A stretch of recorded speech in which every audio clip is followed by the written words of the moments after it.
like to call the Committee of the Whole meeting to order. It's February 7th, 2018. It's 1 p.m.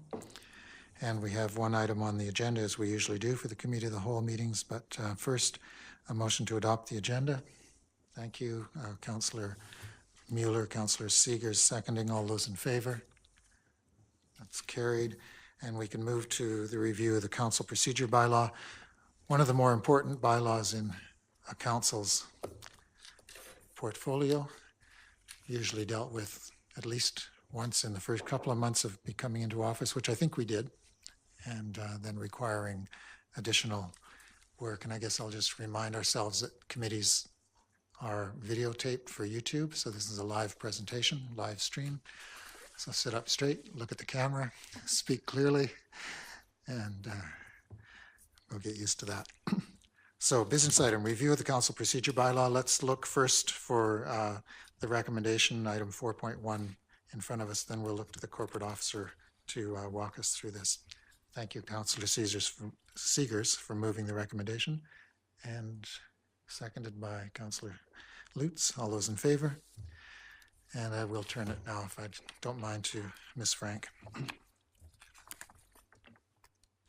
Thank you, Your Worship. My thought today would be, I've given each of you a paper copy of the staff report and the proposed bylaw with track changes. I've set out my report with the view that if you just follow along section by section, it matches the section. It's in the same order as the bylaw. And so it would allow council to consider each section separately. I guess I'll also note that, as I point out in my report, the majority of these proposed changes are due to comments that were noted in an April 6, 2016 special committee of the whole meeting where council last reviewed the procedure bylaw. I wasn't here then, but the notes were quite thorough, and I did capture everything that were in those minutes. An extract of those minutes is attached to this report as attachment 2, if you'd like to refer to it. And then as we go through the sections, I've noted the various reasons for the amendments, and another one besides notations in the Cal meeting minutes. Some additions have been added based on direction that's been given to me by the mayor through workshops that council has had, or through comments that have come forward from other staff, or myself, where I've noted formatting things that could be improved on, and that kind of thing. So again, rather than go through everything now, I think if we go through section by section, I have pointed out the reason for any suggested amendments. We can maybe just go through it. I think we'll do that. So just to be clear, attachment 1 is the version that we're working on, which has your suggested amendments. Correct, using coded. Track changes in purple. And attachment 3, for those who might follow either on is the 2004 version with some changes in 2010. Basically, yes. Attachment 3 satisfies a request that was noted also in the April 2016 Cal minutes. Council asked for previous versions of council procedure bylaws, and so there's the staff reports and the proposed changes going back over the last decade. Good. But it really is a document. Now we've had 3 years. We should be fairly clear on what we need to direct our council meetings and committee meetings and our procedures. So we should be able to just go through the sections. And so let's just do that, if that meets councillors' understanding. So we'd move to page 3 of your report, and if that's okay, we'll let you take us through this too, and more or less chair this, just to point out the changes and ask if there's any other changes. Okay. Thank you. So section 2, definitions. So section 2, definitions, as I note there's a comment in the April 2016 Cal minutes that some definitions may not be required as they're already covered off in other places. And so I think in an effort to streamline and make this document not make it overly larger than it has to be, there was that suggestion. that some definitions could be removed. I went through them all, and again, this is just suggestion, but I believe that the ones that are there should be there, other than the two that I crossed off, like closed meeting, as was noted in those Cal minutes, it's defined quite well in the legislation. And commission, again, it's defined, but council may wish to look through those definitions that remain and look at deleting some of the other ones, and I can comment on it at that time if you like. Okay, I'll turn to council first. It seems to be fairly succinct list, so not pages and pages of definitions. I appreciate that. If other councillors notice any that are missing or feel that we still have too many,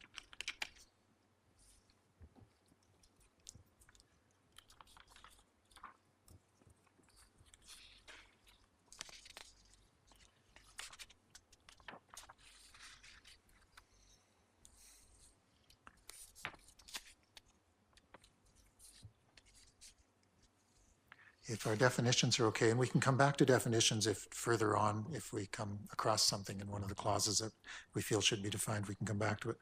So let's go back to probably the most significant change in 30 years, application of rules of procedure, item 3. Thank you, Your Worship. So as I note in the report,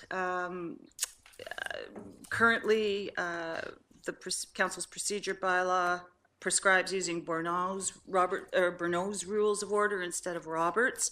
As I note later in my report, in looking back at the old procedure bylaws that council had asked for, it looks like in the most recent amendment that was made, that was when it was changed. So the current prior to the council's current bylaw, council always used Roberts, but it was changed last time. I did some research myself, kind of reading both rules of order and kind of looking at the history. And to me, it appears there's no difference between the two. It's more their origin.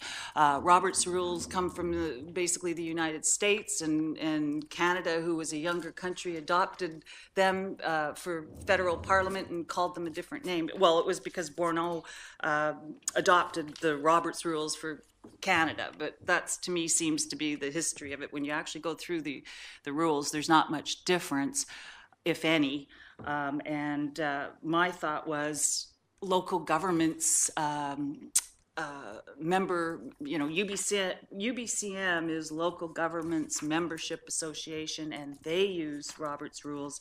And as I note, the UBC Leadership Academy, any courses that counselors would take would use Robert's rules. So again, there's no right or wrong. My thought is, for ease, Robert's rules would be better. People comfortable with that? Most people, it is becoming more standard. Just to correct the history a little bit, I know it was Bourneau back in '96. I think it was the original one that was put into our procedure bylaw. Oh. And we have always had that. Most people come in thinking about Robert's rules, more comfortable with it than wondering what this set is.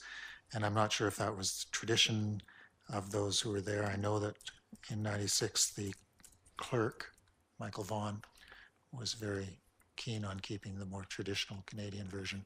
But as you say, there's not a big difference, and most people are more familiar with Robert's rules.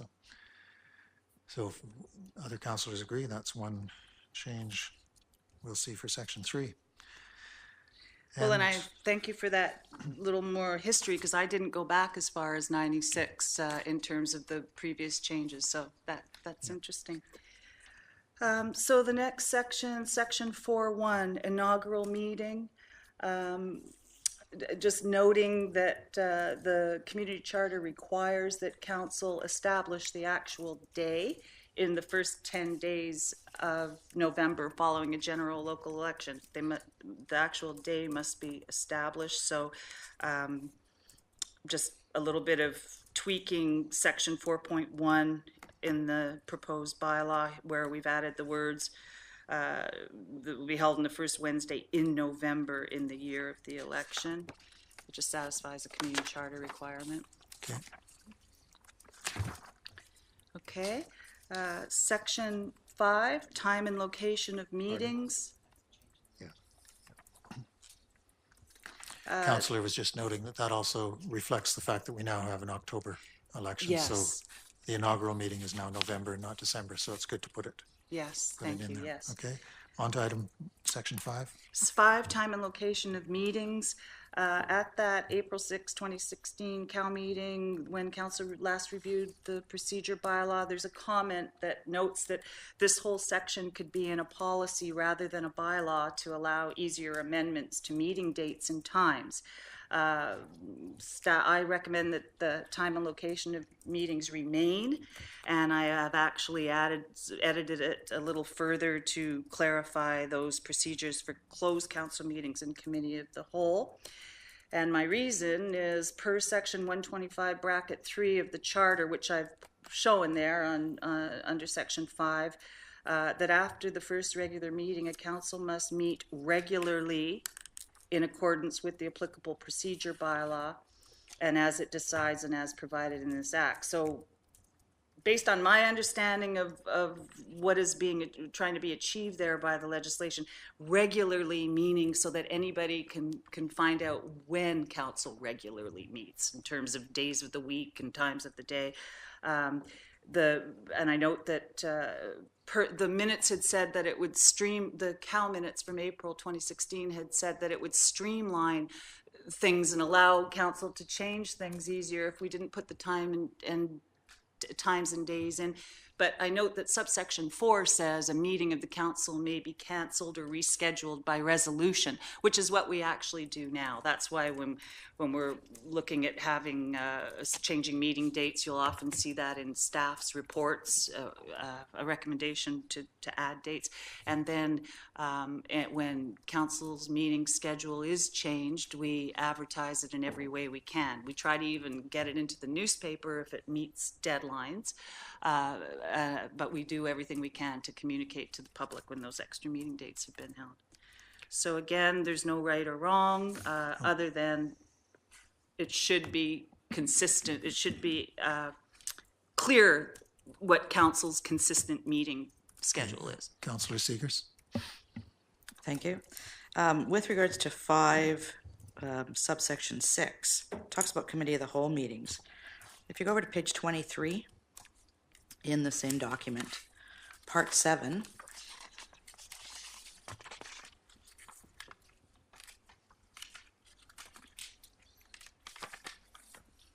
(39) and 40. 40 actually refers to committee of the whole. So in 40, subsection 1, committee of the whole, and then 42 indicates the schedule of standing committees, committee of the whole will be decided at the first meeting of council after the local general election, where the committees are established and chairpersons and members appointed. So I'm wondering if this is a duplication of the information that's already provided in part 7, and if it needs to actually be here in this time and location of meetings, given that that is required to be communicated following the election. Your Worship, I should have maybe noted at the beginning, there may be other amendments that council wants to make as we go through this. I turned my mind more to what was in the Cal minutes from 2016 and anything else, any other direction. My thought with that is, with section 42.1 that talks about the scheduling of the meetings at the first meeting after local general election, I know that past practice has been to do that from the angle that every year we get council to pass a resolution confirming what the actual dates throughout the year will be for the meetings. And then that gets advertised in the local newspaper. So I think my thought is that while section 5 sets out generically what days of the week and what times of the day, 42.1, a schedule, would literally set out for that calendar year the dates that the meetings will take place. And I think if you're familiar with our one-pager that lists all our council and committee dates for the year, that's what we're thinking of. It's the schedule of the actual calendar dates for each year.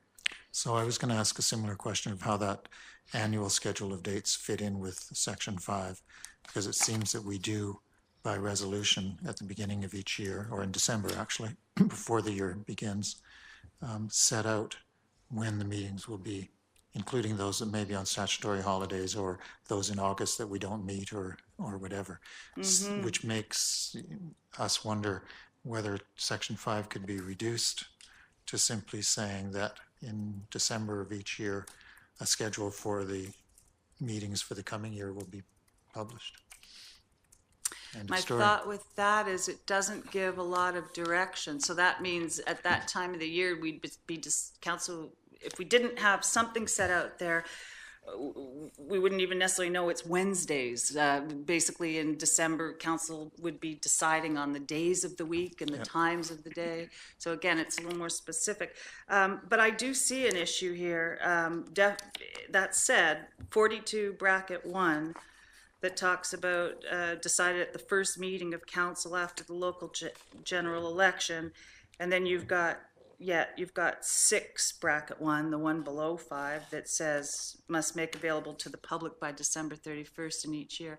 I think there is some tweaking that could be done there to streamline the wording, but I personally think it allows everybody, both new council members or returning council members, staff, and the public to have a general idea of when council and its committees meet if we leave times and days. But I think there probably could be some streamlining that could Thank you be for done. that. I would agree with Councillor Seegers, implying that Section 6 of 5 could be dropped. Further to that, what I note through going to UBCM, talking to other municipalities, et cetera, committee of the whole is something that varies from municipality to municipality. And if, next council comes in, or down the, next one after that is looking to change that, it means we have to go back and redo this bylaw. But that, if I may, that does happen. Any council may change a number of things when a new council comes in. They should, but the committee of the whole probably should be left with the other committees as standing committees. Though the Yes. committee of the whole has its own bylaw, do other committees, Public Works, Planning, do they have their own Terms of reference? terms of reference and bylaws? Yes. Okay. Some of them are sorely in need of updating. They haven't been updated for years and years, but there is something. Sorry. Yes. Mr. Yates. My read of it is that Section 5 was set up to produce a set of defaults, and the stuff on page 23 was to give you the ability to make exceptions. There's still a conflict there because regular council meetings aren't added to it. So maybe what the fix needs to be is to keep that default, because that gives staff direction to create the schedule. Then when we look at the calendar and find out what doesn't fit, we have the clause that allows you to set an advertisement that notes the exceptions. That way the public knows what you're doing. So we would amend the procedure bylaw at some point to reference the schedule for council meetings as well. The yearly schedule? In Section 5 or in Section 42? Yeah, because if you have a Christmas holiday that Yeah, I know, changes all its sorts of things. times, or UBCM, you don't want to hold a meeting, or mass vacations in July from council, then we would cancel. We'd know that, hopefully know that ahead of time. So Or you're mass suggesting, vacations in February, more likely than July. so just to clarify, we're talking leaving Section 5 as is, but amending Section 42 on page 23 to include council meetings, and maybe a little bit of tweaking to make it clear we're talking about the annual council and committee When we get to schedule. 42, we'll probably tweak that a little bit to Section 42? Section 42. But I think there's no reason to leave Section 5 with Section 6 in it. I think Okay. do you want to Yes. proceed with motions or just a general consensus or no objections from council? We can do either. We can look for, that was a suggestion. If there's no objections, then we would just have that changed for the next draft. I'm fine with that. I'm Okay. taking notes, Yep. and Sarah's taking copious Does that notes. So suit councillors as well? So we don't vote on everything, but we will look for. So that would move us then, we're still in section renumbered 7. So we've gone through 5. We're now, council's Yeah. decided to delete 6, but I thought of this as we were going through this. I would ask council's indulgence, could we still refer to the numbers as they're there? I realize we've now deleted 6, and so now 7 is really 6, but I think if we do this too much, it's I going to think that's get better. hard to follow. And I think we'll constrain ourselves in terms of the explanations and see, because some of these don't need as much explanation as we've had as well. So 6 is clear, and there's no objections to deleting that. We understand why. 7, 7 notice of special council meetings, and I actually, in my report now, we're on page 6 of my report, I've actually combined both of those sections for my explanation, and basically the Cal minutes from April 2016 note that this is already covered in the charter and perhaps does not have to be included in the procedure bylaw. I note that the charter actually requires that council must by bylaw establish the general procedures of its meetings, and that without limiting the matters that be dealt with, a council must by bylaw provide for advance public notice respecting the time, place, and date of council committee meetings, and establish the procedures for giving that notice, and identify places that are the places considered formal notice places, notice posting places. So short and sweet. I've added, changed it a little bit there to reflect, like bracket 2B reflects current procedures, but I've just sort of tweaked that a little bit. okay, and section 7 now brings us back to the fact that we probably don't need to modify 42 on committees. So 42 is specifically on committees, 7 is particular to council meetings, but they both do the same thing. Okay, people understand that? Let's move along. Section 8, minor amendment, the Cal minutes noted that the heading, electronic meetings, perhaps didn't reflect that section, so it's a minor little, I just changed the heading to add and participation by members. Yes, Councillor Seegers. Thank you. We're Page in 11, 8. 8.1. Just a space between and provided. 8.1, okay.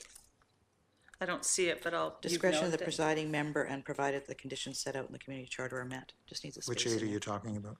The page 11, I don't know. it's Page the new 11, notice of special council meetings. Electronic meetings and participation by members. Oh. Just a typo. Oh, you're Okay. ahead of us. You're ahead of Joanne and I. Yeah, I We're missed- still above on that one. The old 8 and 7.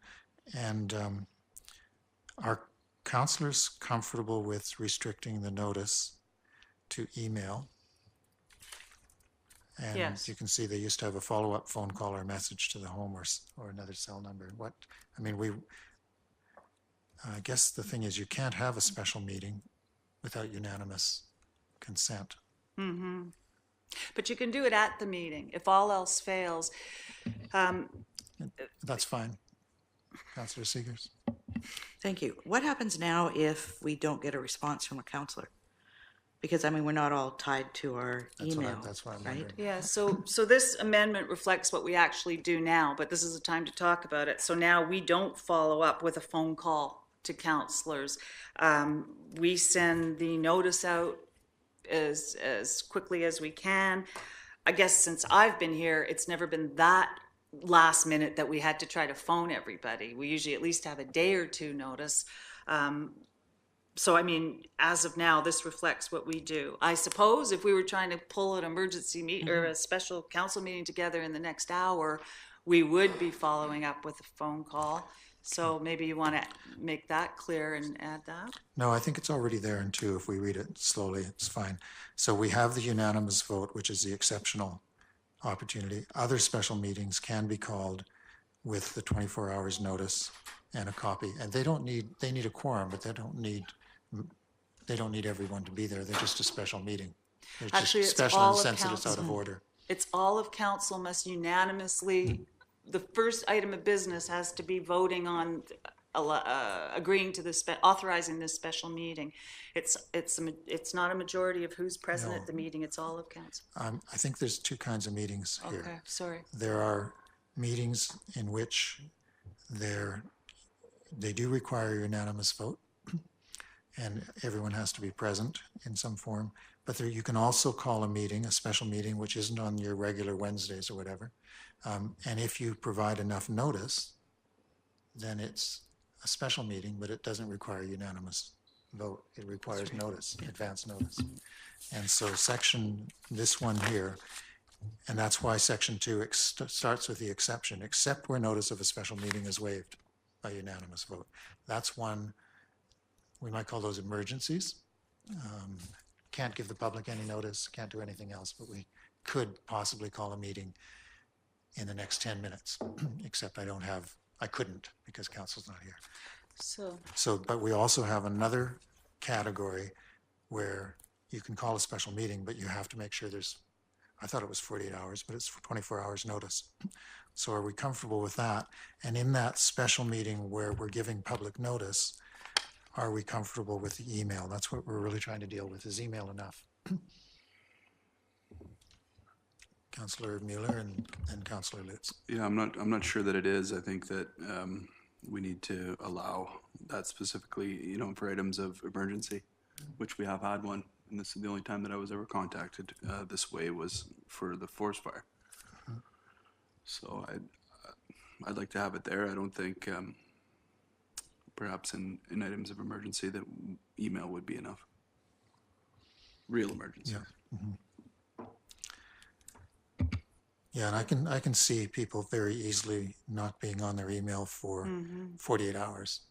So you can get the 24-hour notice up, but still not be able to contact them. But if we had a phone number, we would at least have taken the second step to leave a phone message. They might still be out of contact, but that would do the one or two things we can do. Rather than, I don't think any councillor would want to find out the following day that there was a special council meeting. Nor would staff want to do that. And there was no, I saw my email, but there was no attempt to follow up. And I can just see it over any decade, doesn't matter what the council, it would not work. So I think we need to leave that in there. Councillor Lutz? Can our email, when it's sent out, have a way of telling you it's been read? Yes, you can do, although it doesn't work all the time. I mean, Outlook has that ability, but my experience shows that there can be glitches where it doesn't. Like if someone's on an iMac, or I'm not exactly sure why, but I've myself have So it's seen not that reliable. happen where it doesn't come. Oh, I know, if the person at the other end rejects it. If you've asked for, and then Right. they don't do it at their end, you don't get You don't that. find out. Okay. But we could add, from what I'm hearing council say, what about if we said for B, emailing members at the usual address, period, in the case when meetings are called less than 48 hours, then the member shall be notified by way of a Too phone call. complicated. I think it's fine just the way it is. Okay, With- okay. To go back with a follow-up phone call. It's going to happen twice, 2 to 3 times a year at the most. And Your Worship, Yep. may I follow up?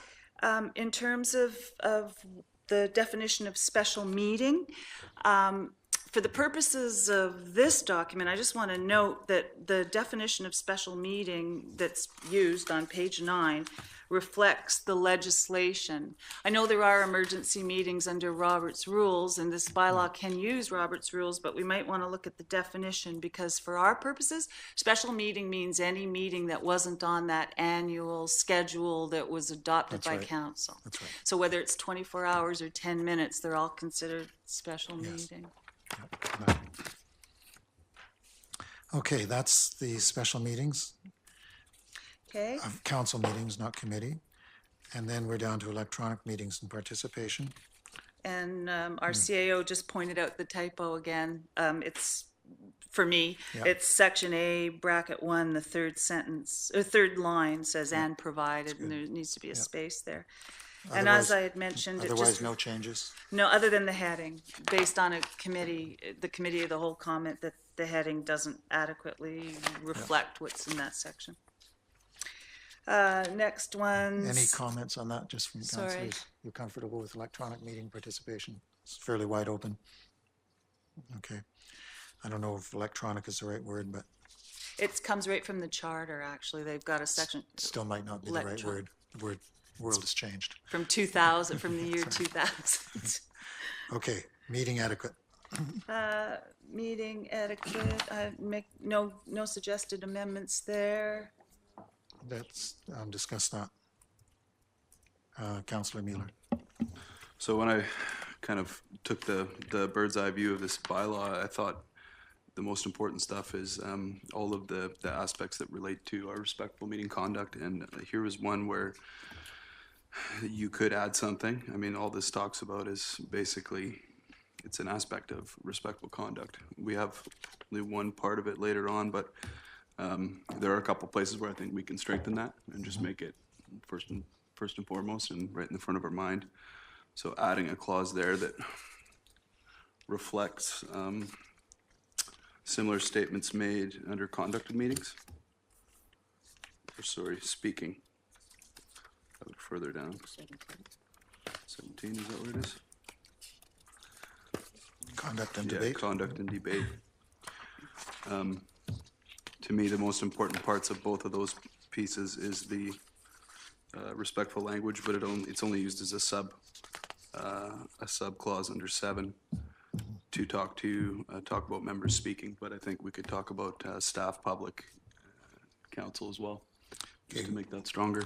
When we get to conduct and debate, on this meeting etiquette, I'm not sure why this is, the electronic data or communication is sort of on a standalone with that title. I didn't quite understand why. So there might be some consolidation that's necessary there in terms of moving that over to section 20. And then the question would be whether or not that's sufficient.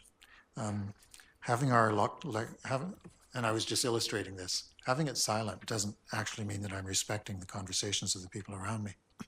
I can still be tweeting and twitting, sending messages to the person on the far left or to the CAO. And some councillors and councils have in fact prohibited the use of any electronic mobile devices that are not part of the meeting process. So your computer that you're using for the meeting is there, but anything else is expressly not to be on the desk like this. How do councillors feel about, do you think, one, it's necessary or not? Councillor Seegers. I think this was brought in last term or term It's fairly before recent, in yeah. response to the introduction of electronic devices at, that, like the iPads, et cetera. I don't know if this piece would necessarily need to be here, but we should maybe under section 20 address something around electronic communication devices or something, right? I mean, and the other piece we're using electronic devices for our meetings. We're using the iPads. We're using, we may use computers. So how does this, it's a communication device. How do we reconcile the two? I think there's an issue here that we know that in a general meeting, this refers to staff and members. Of course, we're going to expect that people silence them now. I don't think you actually have to tell people anymore when they go to meetings and theaters and whatever, they know that that's appropriate.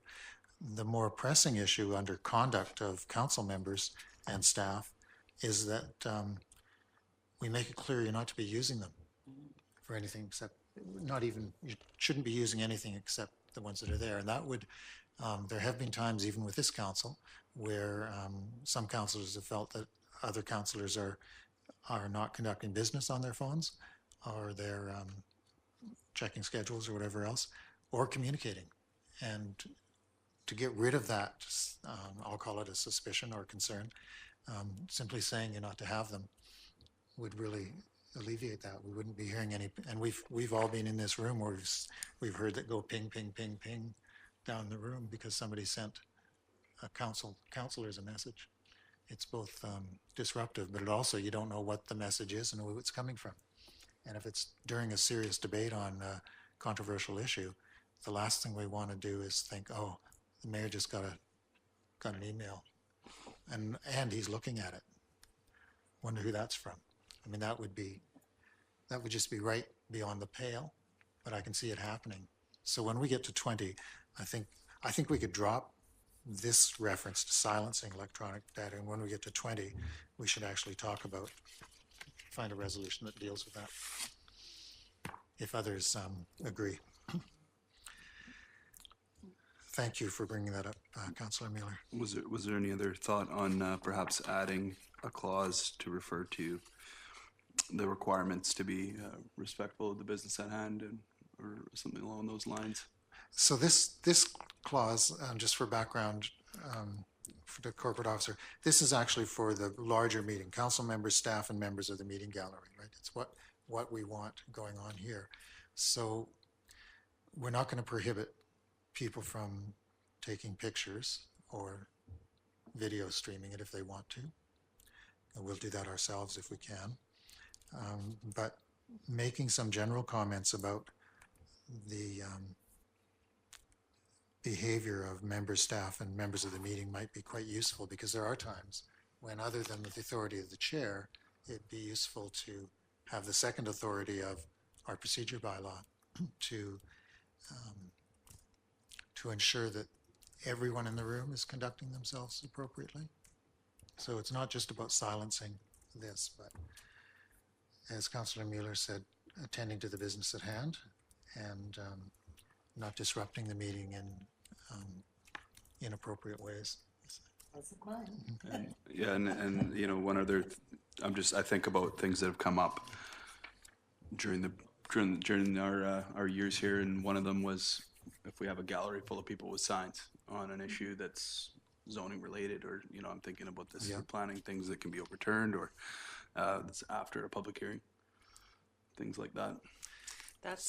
So there's some freedom of expression issues here, the charter issues. Canadian charter, yeah. Issues, but there could be some decorum and etiquette side to that as well. Yes, you can bring signs and express yourself, but you can't express yourself in ways that disrupt the meeting or are disrespectful to others in the room.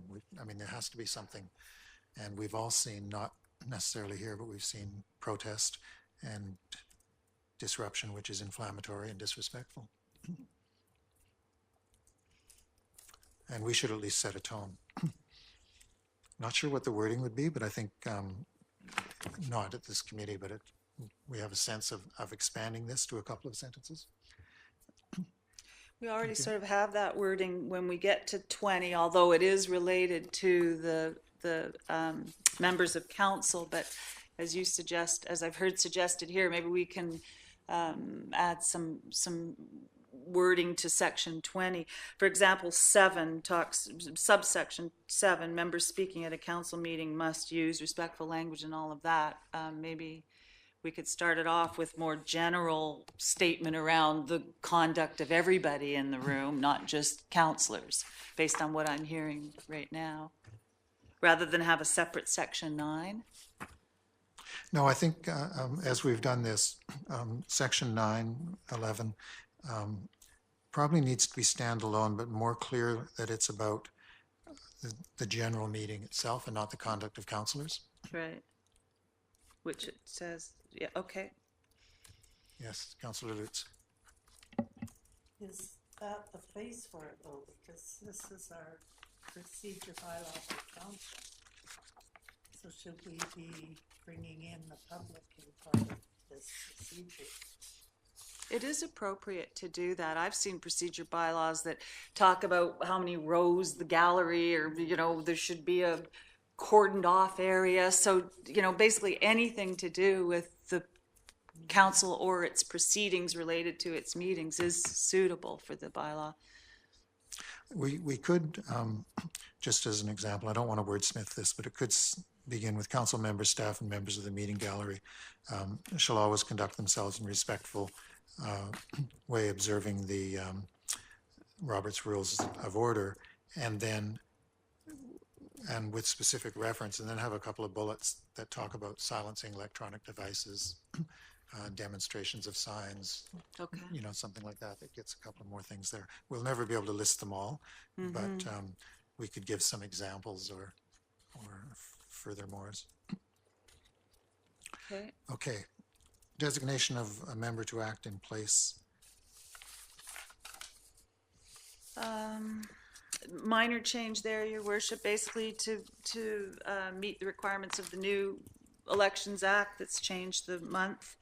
That's the only change there, other than I do note it's mandatory to have this section in the bylaw per the community charter.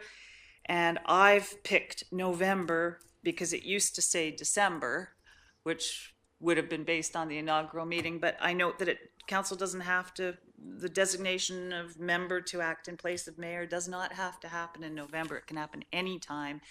It's just my suggestion is that it be November, because the whole purpose of it is so that there's somebody that can act in place of the mayor. So the sooner in the term you So, do it, the better. just for clarity here, for my sake, is it a council decision or, and a recommendation from the mayor? Does community charter say that it's a council decision?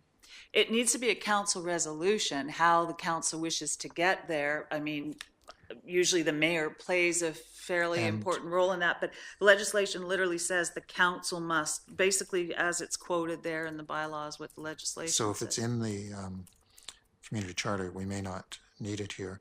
And I was leading towards the difference between acting mayor and deputy mayor.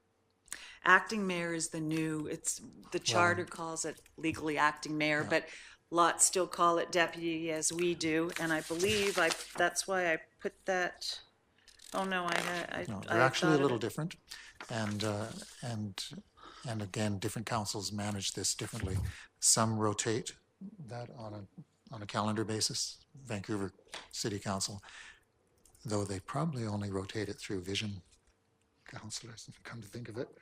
Powell River rotates it. I think, yeah, just on a monthly or bi-monthly, so that people know what it is. The role of the deputy mayor is, as you say, a bit more traditional, but it is a bit more also than acting in place of the mayor.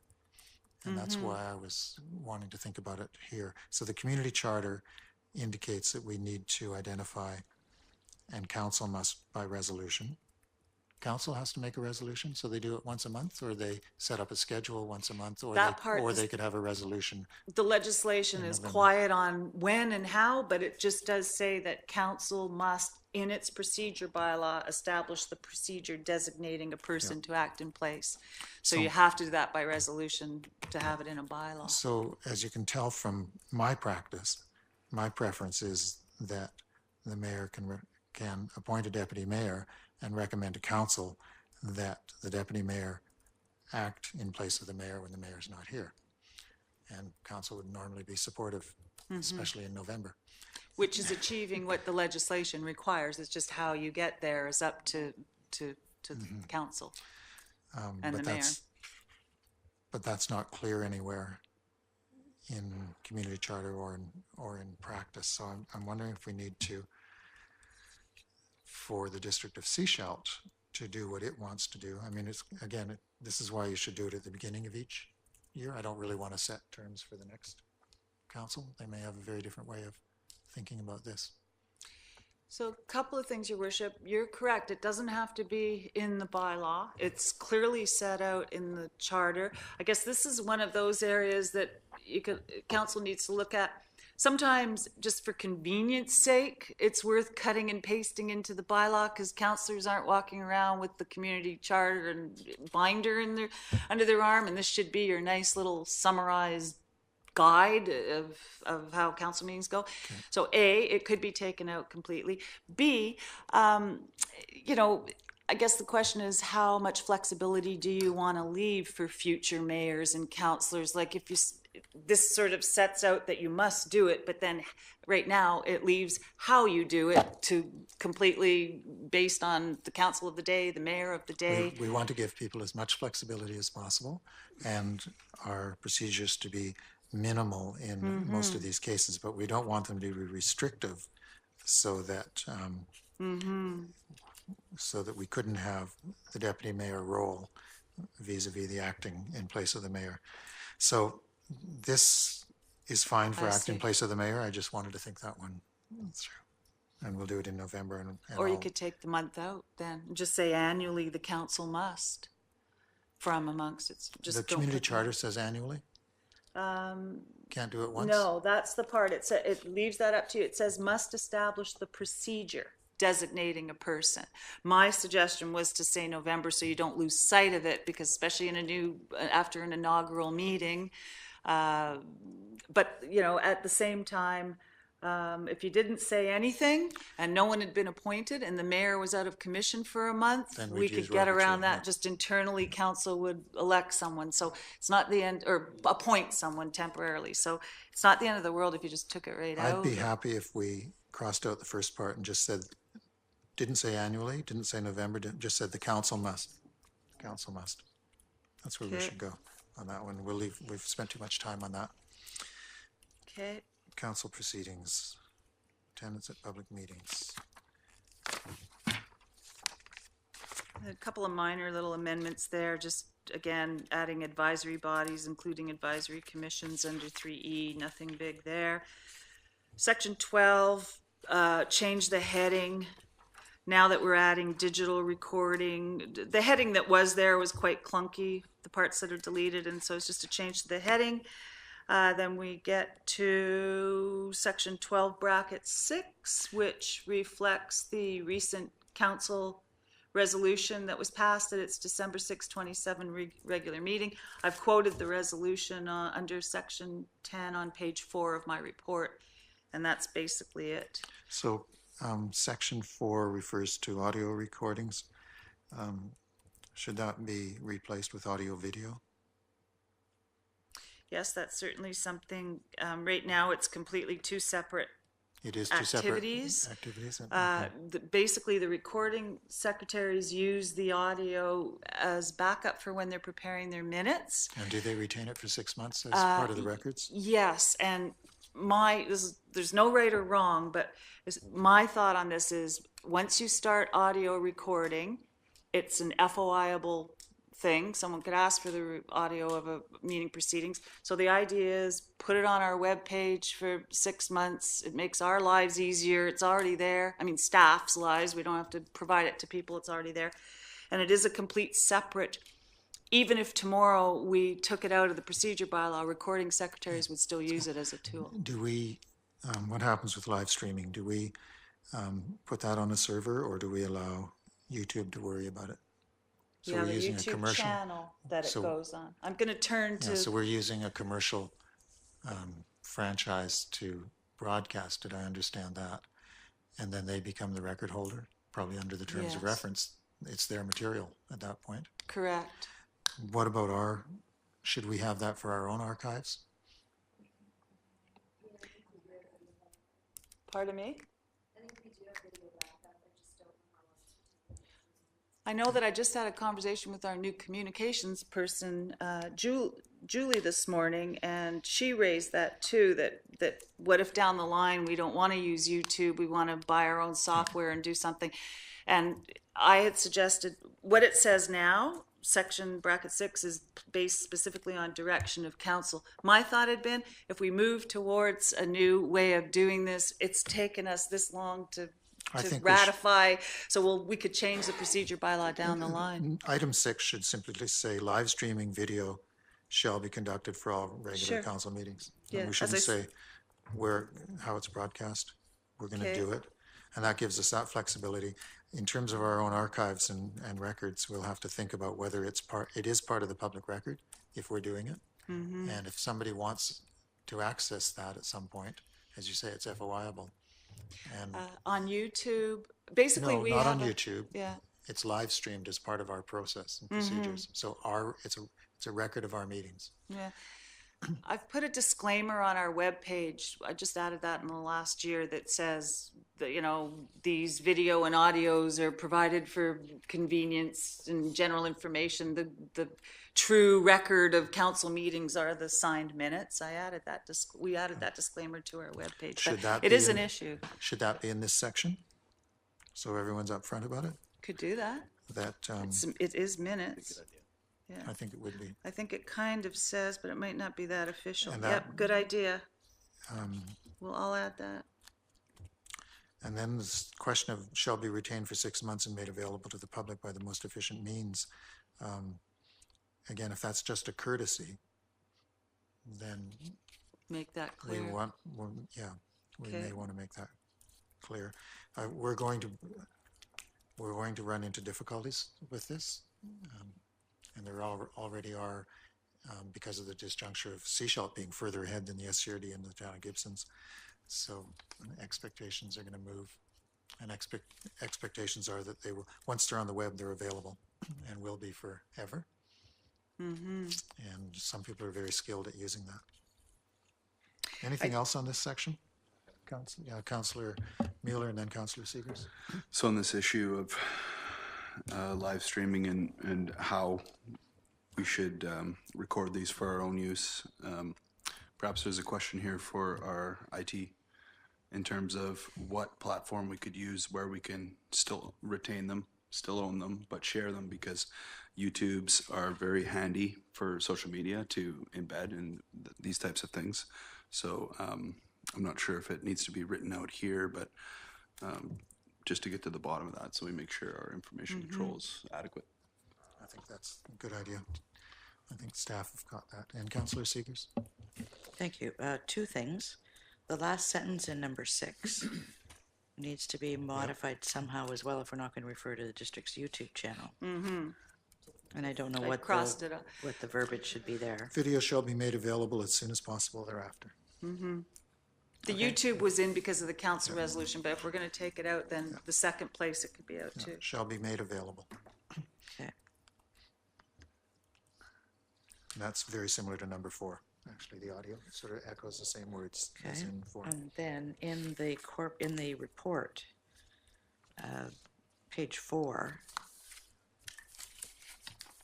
we were going to talk about videotaping the public question and answer period. Yes. When this came forward. So Good. I just wanted to refer to Yeah, that. good to remind ourselves, because that did come up and we deferred it to, our council deferred it to this committee to take a look at that.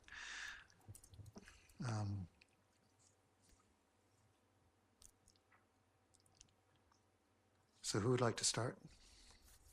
The question of, and there's only 5 of us, but there's a good, strong quorum.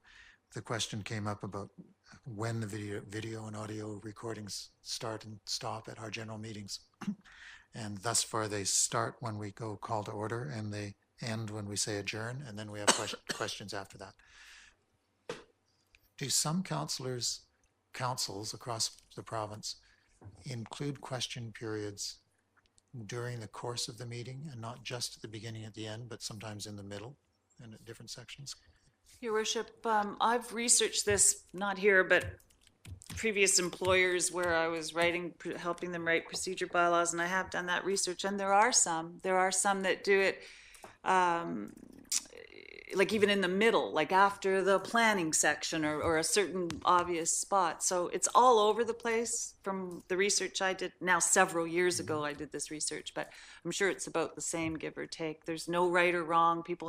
Councils have different ideas. I do know that in my research in preparing the Appendix 3, the Attachment 3 that you have with all the past reviews of council districts procedure bylaw, there used to be a Q&A at the beginning of the meeting as well as at the end, and that was just removed in the 2012 version that council works under today. So I think it's all over the place. I think one of the things to keep in mind from the research I've done, and depending on when the Q&As take place, a significant issue is, do you want to have any of the Q&A periods during the meeting, which means it's actually part of the proceedings, or do you want to have them before the meeting's actually convened or adjourned, which is what we do now? I think that's a significant issue. Councillor Mueller. So I had a little bit further on a note, somewhat allowed on this on conduct and debate, because sometimes we allow somebody from the gallery to reference items, and I'm thinking of specifically in planning meetings, sometimes we allow proponents to discuss things briefly, and that may have an impact. So I think we either have to add a clause to allow it or add a clause to restrict it in some place.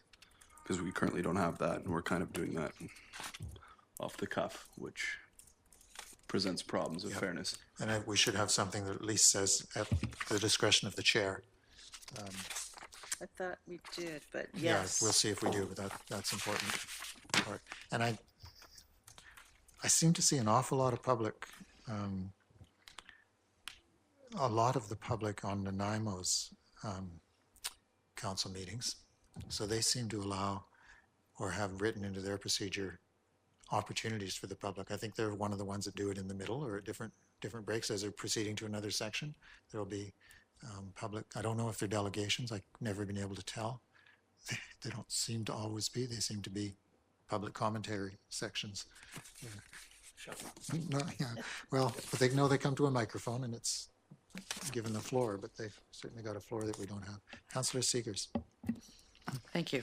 I think one of the concerns or what we'd have to deal with here is the logistics around this. So, I mean, our practice is that people in the gallery will actually just sit at their chair and put forward a question, which is then we respond to. So if we're going to be taping them, we have to either have them come to the microphone or the question needs to be repeated so that when it's recorded, both question and answer are indicated to the public.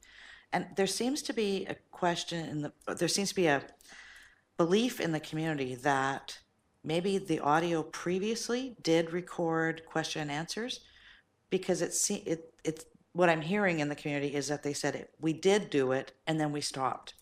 So I don't know when and where that happened, or if that's a misunderstanding in the community. I think I'm what not it sure. could be, and this is just a guess, that's all, but when we did record when council had the Q&A at the beginning of the meeting, that might have been recorded, and I don't think it was because it was ever officially decided. It's just you come, you set up the meeting, you turn everything on, and then the Q&A would take place. But it's never been, we've definitely always adjourned the meeting and shut off the communications equipment before once the meeting adjourns, the communication equipment's been shut off. So I don't think it was ever a formal decision to do that.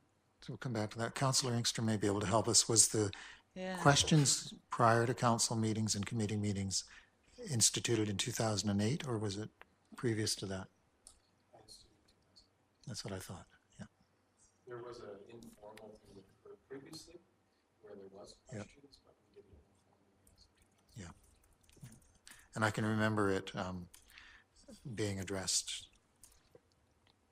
when I was in office before and not something that I encouraged. And then, as you say, it started to be a bit more informal and then formally made in 2008 and then stopped after 2011-12. And we certainly didn't pick it up either. I'm all for much more formal meetings. The issue with also is, of course, we say officially that questions are based on business that we conducted from the agenda. And they're not questions. They're not necessarily questions, and they're not necessarily anything to do with the agenda of the night. They are usually relevant to council, almost always, but not that. I think that there's pros and cons. Obviously, we're a public body, and the conduct of our behavior doesn't start and stop just when we call meetings to order. We're walking down Cowrie Street, and we can be videotaped and ambushed or highlighted, whatever you might feel about it. So that's not the real issue. The real issue is the conduct of meeting and how it would be used, and whether it furthers the public understanding in a democracy of what the issues are, or whether it in fact allows minority voices an unusual opportunity in various times. And I guess that'll be one of the things we talk about when we finally get to proportional representation at the provincial level. How do we actually deal with dissent, and how much it should be recognized and given platforms? So I'm not keen on expanding our current practice, and I'm particularly not keen on setting ourselves up in election years. And so I've tried to think about this over the last 24 hours in terms of not myself, of course, but also other councillors, and trying to think, okay, how would Mayor Henderson have felt about full-on live streaming of questions and answers in 2012 or 2010, how would Mayor Reed have felt about full-on streaming at various times, and whether it in fact is something that works well for everybody over a couple of decades, then we should do it. And if in fact it's not in our best interests as a council or a community, then we should say, well, it's good enough as it is. People do get a chance to address and ask questions, but it doesn't have to be, it doesn't give them a platform other than the in-person one. And they'll always have email as well. So I'm not really clear on it. So I think Councillor Seegers and then Councillor Lutz. Yeah. Thank you. This section would be subject to the rules around no public question and answer period once, is it nomination starts? Is that? Section 3, it's on page 15 of the draft bylaw, order of proceedings in business. Section 16, bracket 3 says question period shall be suspended for meetings held between nomination day and regular voting day for any regular municipal This election. is now called the campaign period. That's the legislative. Yes. Yeah, but that's for the existing. Well, I know Yeah. council right now is considering the one for after adjournment. And that's a This 30. defines, this defines the question and answer period for after adjournment, sorry. So if we actually said, yes, we're going to videotape it, record it, whatever, they would still be suspended at that time. If council added that, right now, you don't have anything in there to do, but, Yeah, because question period will be suspended, so obviously there'd Yeah. be nothing to record. That's right. Yeah. Yeah, that's Right, that makes yeah. sense. Yeah. but I had a comment if I could when you're ready. Councillor Lutz, I think was next, and then I'm not in favor of live streaming a question period. I think it would lengthen our day extremely, and I think it could cause some issues. Normally, our spokesperson for council is the mayor, so that would mean he would be continually put on the spot to answer questions. And I think that it could be unfair to the public because those who had a path they wanted everyone to take, it would be, I think it could be overrun by a group of people more than in a fair manner. So I don't think it's a good idea. Councillor That's okay. Councillor Mueller, and then we'll go back to the corporate officer. I mean, I just wanted to say that in the time that I've been here, I haven't seen an issue with the way that it's currently done. I think what we don't want is that to become a kind of a situation where people feel they can influence the work of the council meeting at the meeting by making light of certain things or asking questions in tough ways. So we do it at the end of the meeting. That's good. The only place where that, and also the public has the opportunity of sending us an email that deals with it, except in the case of public hearings. So that may be a special case we want to deal with, matters related to public hearings. But I can't think of any other particular instance that could be improved in terms of our policy. Okay, and corporate officer.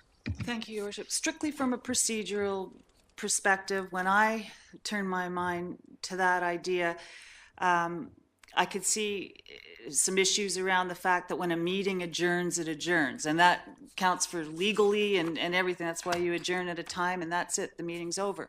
And then you have a situation where you still have all the councillors in the room right after a council meeting. In essence, procedurally, what that Q&A is after the meeting is adjourned is just a meet and greet your council. I mean, procedurally, that's all it is. So, you could do that Tuesdays at 2 p.m., but the fact that you're doing it right after the council meeting could lead to some confusion. I could see on both sides. You could have the public raising issues, thinking you're a council that's still sitting at that table making decisions, when procedurally you're not. You've adjourned. You're just sitting here having a public meeting with.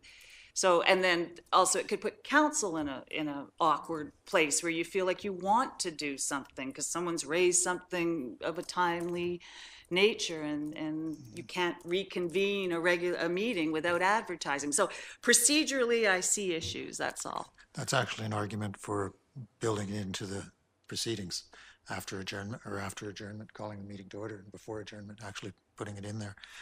If you're concerned about it being a quasi-meeting, I'm very concerned about council being accountable and about democracy and individuals having a chance to speak. But I'm concerned about liability and risk issues and the fact that we can't control people. And I'm not keen on videotaping non-members of council. Precisely for that reason, in my earlier versions, we did have some accountability sessions which were televised, and the comments that were made there, both by members and unfortunately by one councillor, often strayed into places where they shouldn't. But they're videotaped and they're there, and I think we want to avoid that because we can't predict what anyone is going to say. And we have to remember that these are meetings of council. They're actually not meetings of the community. If the community wants to have a meeting, they can have a meeting anytime they want. They could invite us to attend. So I'm inclined to say it's been working fairly well. There's a level of formality built in, which maybe is not what everyone wants, but it's at this stage I would leave the question period as it is and turn the cameras on and off when the meeting is actually a formal meeting of council, would be my sense. Councillor Mueller? Yeah, I've got more or less the same feeling of it. I think we don't want to encourage spurious types of interactions or things that are not what they seem to be for council items.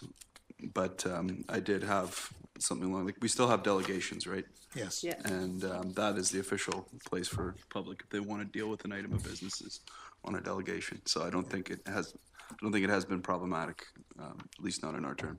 Good. Do we need a motion on that, or do councillors feel they've had enough discussion of the issue to see how council feels? And we're okay? We've had that discussion and it'll be reported out.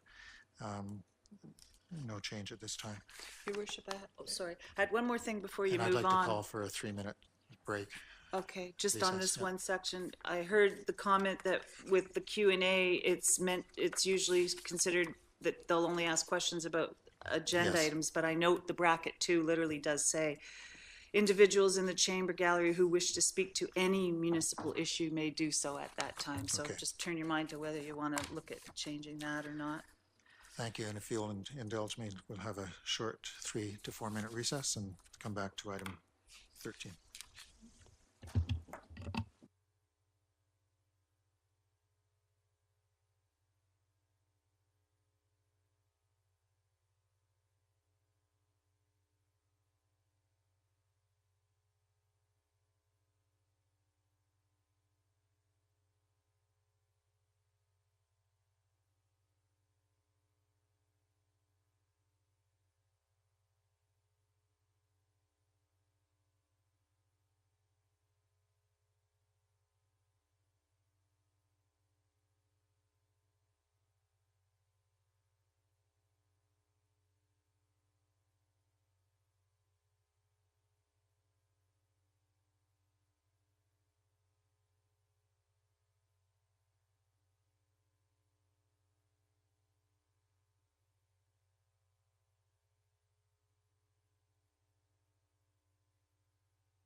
Thank you. I'd like to call this meeting back to order.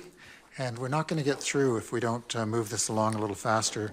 And so I'm going to try and do that by jumping through. We want to make sure we spend a good amount of time on the decorum and sections that are important, and not spend as much time on things that don't need changing or they're already part of the community charter. So we are now down to calling a meeting to order.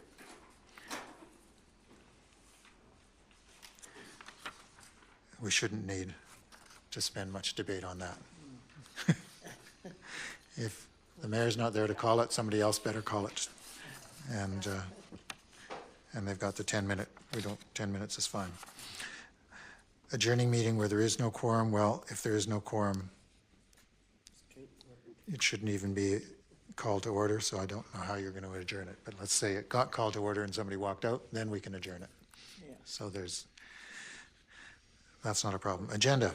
The only thing I saw here was on item 2, submissions by councillors must be provided to the corporate officer by 4:30 on the Monday prior to the meeting. That would be Monday before the Wednesday, and I think we want it long before then. Friday. They're published on Friday, so we actually want it on the Monday, 9 days. So I would say that Monday prior to the week of the meeting. The Monday prior to the week of the meeting. And I had a reference that said see section 20, so I'll see when I get to 20 what that link was. Anything else on the agenda setting?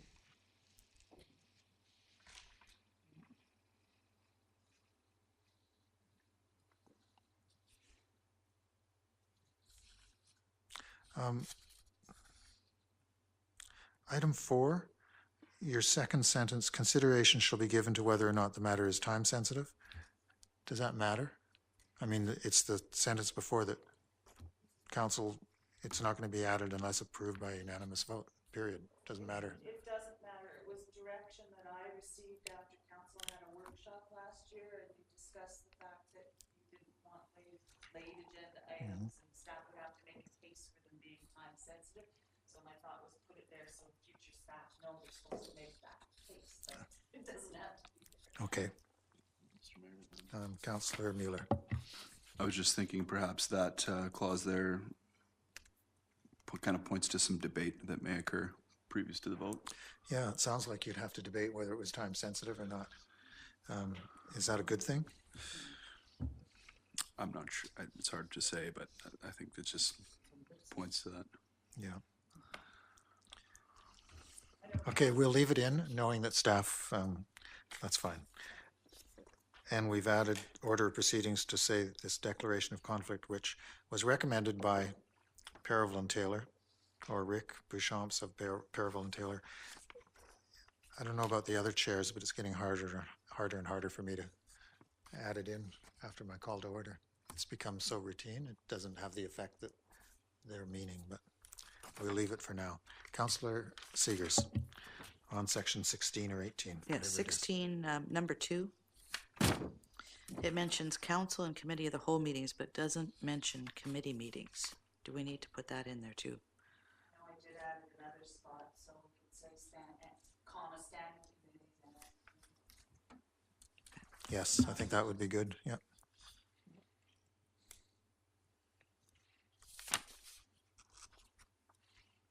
Are we happy with the proceeding order, which, remember that we changed it to put reports from councillors near the end of the business? I notice the SCRD still has theirs first and foremost, even ahead of the minutes, when people are fresh. Go on for long, long times. It was put near the end in 2015. Councillor Mueller. So I've always been a little bit confused about the interrelation between new business items and staff emergency items. Yes. So I'm not sure if we can clarify that at all.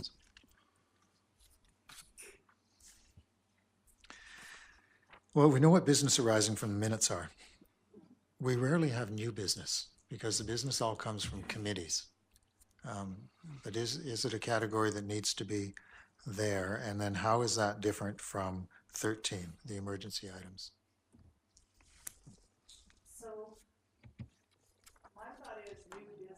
microphone, maybe? Sorry. So, yes, I agree, Your Worship, new business. It's either coming from committee, or if in fact there is some new business since publishing of the agenda, council considers that before adoption of the agenda. And you do in fact sometimes add time-sensitive matters, and when council's adopting your agenda, the new business is put in whatever section of the agenda it should be in. So I don't personally see a need for that.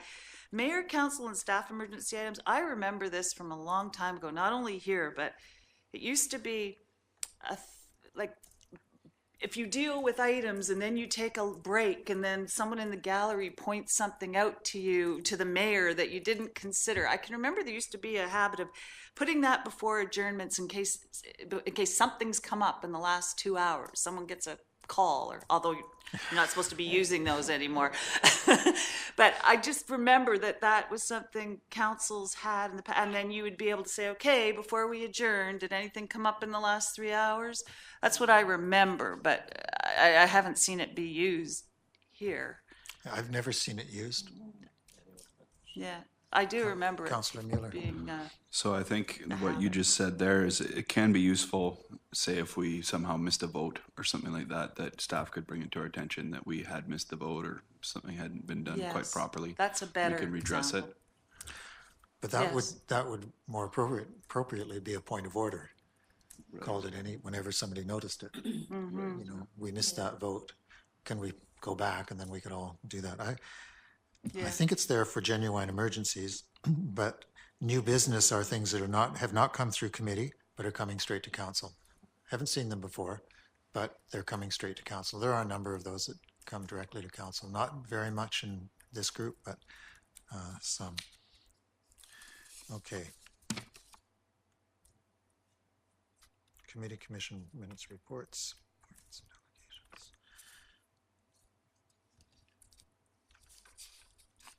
We could drop the word appointments and just say delegations under 3, so that we don't confuse, but it's not important. And then And appointment. item 3, I just did note that we're now using, following the provincial legislation, that for nomination to regular voting is called campaign period. It's a defined term. Okay. Your Worship, can I ask then, so if we're going to take appointments out, can we clarify when we do have appointments, just put them under business items then? Like a staff report coming forward regarding appointing to your commissions or your outside liaison types of committees? They would those- either be new business or they would come through committee.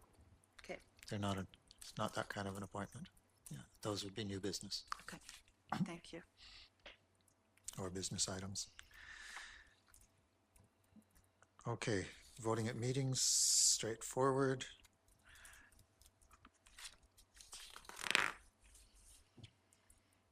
And here, yeah, we do have the 9 calendar days for the delegation material. Just want to make sure that that applies to staff as well. Councillor Mueller. So I had a note on this one, that perhaps we may need a clause to prevent repeat delegations on an item of business within a period of time, and it just is something that I've seen Yep. not working well is when we have dueling delegations coming to many meetings to deal with the same issue, and almost becoming a really awkward public hearing type situation, which is not what it's meant for. So. Yeah, we've had 2 situations in this term that have not worked with delegations. One of them is the dueling delegations, and coming repeatedly from committee to council, like maybe 3 to 4 times, same 2 sides of an issue. There's got to be a way of blocking that. The other thing that we saw, not so much in the last few months, but certainly in the first 2 years, was this corporate misuse of the delegation opportunity, where corporate people with business in front of council or staff would be coming on a regular basis to update the world, and ourselves looking at as if this was a stand-up marketplace or whatever. There was never anything new added, nothing brought forward except promotion, and we didn't have any rules or mechanisms to deal with that. The corporate officer always felt that it had to be added. The chair felt once it was added, it wasn't worth the time of shutting them up.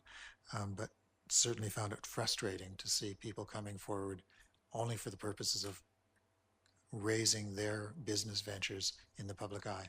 No new business, nothing to do with council at all. So those are two that we need to be able to address here. Any suggestions? And Councillor Seegers, late. We have discretion to either have them come or not. We don't have as much discretion as we think. They're a little bit like the proclamations. Once we have some rules and they apply within the standard time to come, the corporate officer and the mayor, the chair can't refuse as much as it's not an arbitrary discretion. Even though it says they must have received written confirmation of their scheduled presentation, we don't have to schedule them.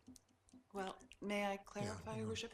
So that relates to the process by which we approve a delegation, but so what happens now, without more clear direction and some policy statements that we're talking about now to your staff, this basically says how the corporate officer may schedule them. But at the end of the day, if the thought is that it's outside of the mandate of council or repetitive or that kind of thing, the only recourse now is to call the mayor, or is basically I refuse it, saying this is outside of, and then they have the right to say we don't agree with that, and then either myself or they call the mayor, and the mayor makes the decision as to whether they're going to be on the agenda or not.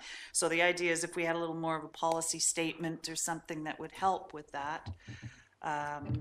If you're going to leave it at the corporate officer's decision, we could spell out that the presiding member will decide that in advance of the agenda being published. Well, and if we wanted to do that, then we could make it discretionary, following Councillor Seegers. Then we would want to tweak some of our processes, because you can imagine it's all happening in the same week that we're getting requests for delegations and we need to make decisions. And now you're going to be adding, we'll get back to you while we call the presiding member. So there'll be a little bit of changes. The CAO is going to enlighten us on other practices. Yeah, all of the agendas are now being reviewed by the various chairs. That would be the moment where a chair would refuse the delegation and we would let the delegation know they have not been accepted. I know we had this problem a number of times in the planning committee where resident against resident, we're going back and forth very much in a public hearing style, and that could have been stopped with the chair going, no, this isn't a delegation, this isn't a public hearing, so Well, I'm not taking it. But we need to put that in here, that there is the discretion of the chair, and there has to be some policy that people know that it's not on the whim of the chair. I don't mind people that are friendly to me speaking, but I don't want to allow somebody else. I mean, there has to be something more than arbitrary discretion, in my view, if it's actually going to work well. Is there any reason for the chair to review the agenda then? Certainly, there's a lot of items that the chair may or may not. I've found in the last 2 years there's been lots of reasons to review the agenda for council meetings, because sometimes items aren't ready for the agenda. Sometimes they're not appropriate. That's been much more rare. But in terms of the delegation, we get a request for a delegation, unless you know what it's about, it's pretty hard to, you have to know why you're saying no. Yeah, I'm just thinking in the cases we've experienced to date, I don't know how I would write criteria to prevent it, because those decisions by the chair would have been based on the experience he's already had. Yeah, but it might be the delegate has appeared before the committee or council on the same issue or a similar issue, therefore within 6 months. Or it might be that the matter is before the planning staff, and therefore the business initiative isn't going to come forward because it's being dealt with by staff. So I think we could find a few reasons, other than the chair doesn't like the tone. Yeah, I think a lot of these difficult procedural things do tend to come through planning, so there's this extra weight on them there. But to the CAO's point, maybe we need to have a clause in there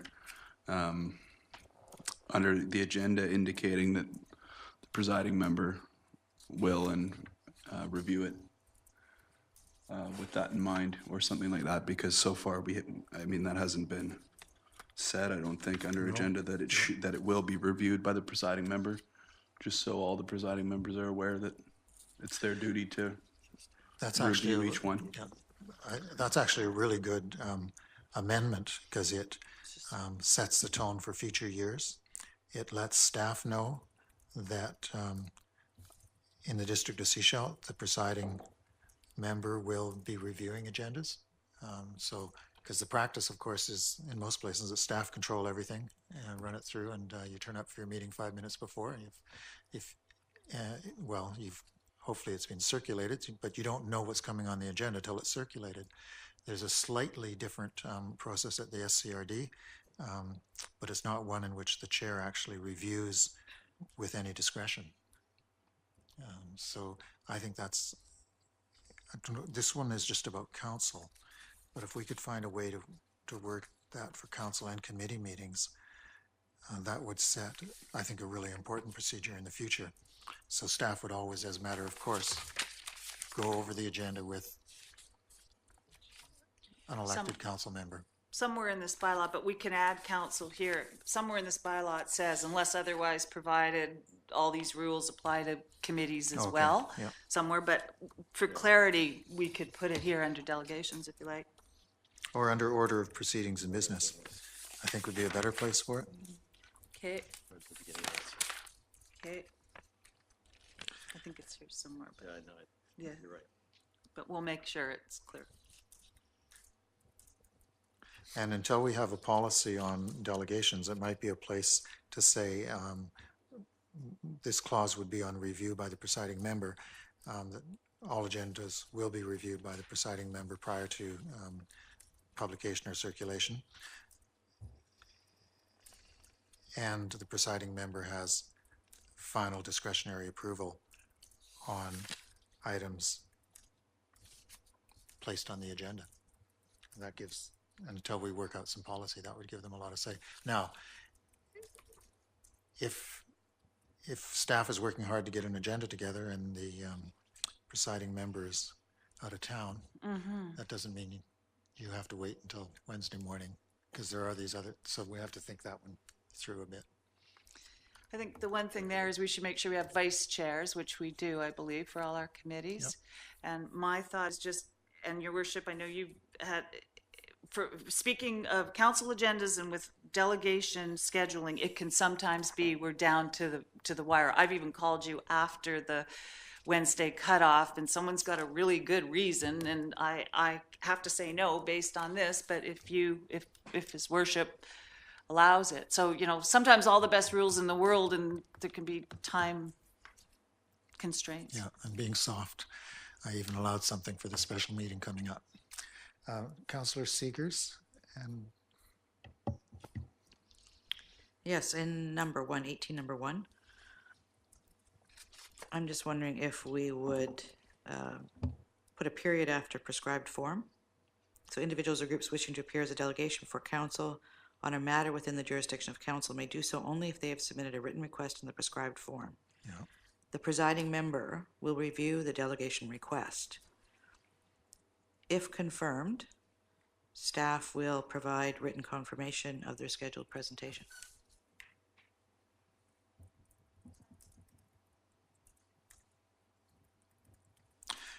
I think that's good.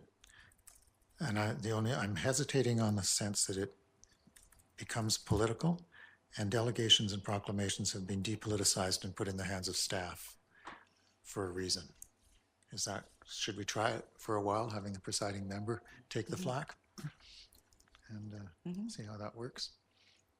I'm willing to Can always be to see modified that. down the road. Pardon? Yeah, yeah.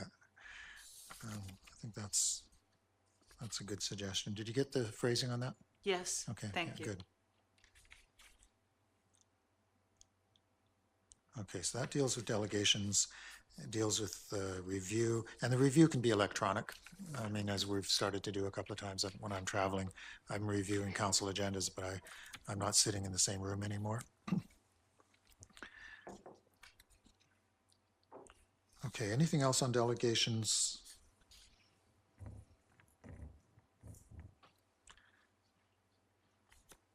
we might want to come back to that. Just so there's something about why, other reasons we don't permit them. I really like the idea of letting people know in advance they can't come repeatedly to committee, council, and whatever. I did note that. I mean, Okay. I did note your earlier discussion, and we can certainly put some draft wording in for the next time we bring this forward. Okay, points of order.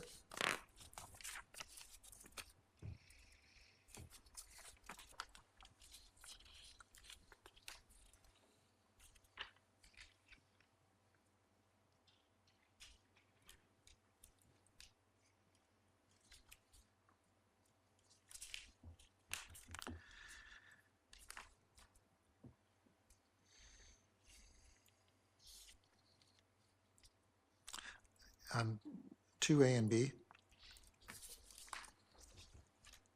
just because this has come up recently over the other jurisdiction.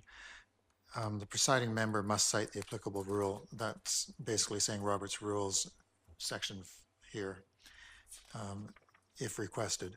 And B, other members must not question or comment on the rule or authority cited. So you don't want to get into a debate on Robert's Rules, but they can question your actual rule, right? They can call the chair. That's what Robert's Rules would say, but if this says something No, but else. that's what I'm trying to, another member must not question or comment on the rule or authority cited by the presiding member. So they're actually saying, don't start debating Robert's Rules. They are an authority, but you can still call the chair into question. Okay, good. Just want to be clear on that. Conduct and debate, this is really important. So let's.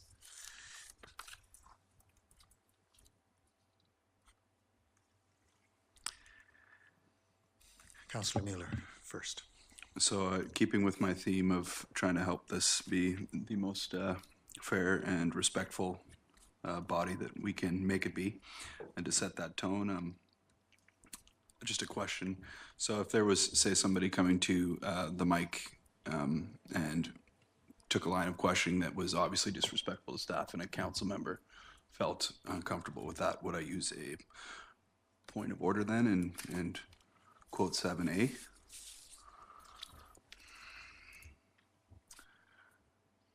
Or do we need to add something that would allow or restrict audience participation or something along those lines to fill that out and provide other venues? It has happened and I wasn't sure how to raise it. I think this needs to somehow, either in a general clause or in some specifics, refer to more than the council members. We need to indicate this is any individual participating in a District of Sechelt council committee or committee of the whole. Or we might say this section applies to any individual participating. Yeah, and my point is that the presiding member may, but if a counselor feels that the line has been crossed. And that says In they can be advance. expelled. We don't want them to be expelled often. We just simply want them to be noted that they've crossed lines or that's not civil. And we want them to know that this applies, that they need to actually address people appropriately. They need to be respectful. No member may interrupt. I mean, that has to be no individual may interrupt. Councillor Seegers.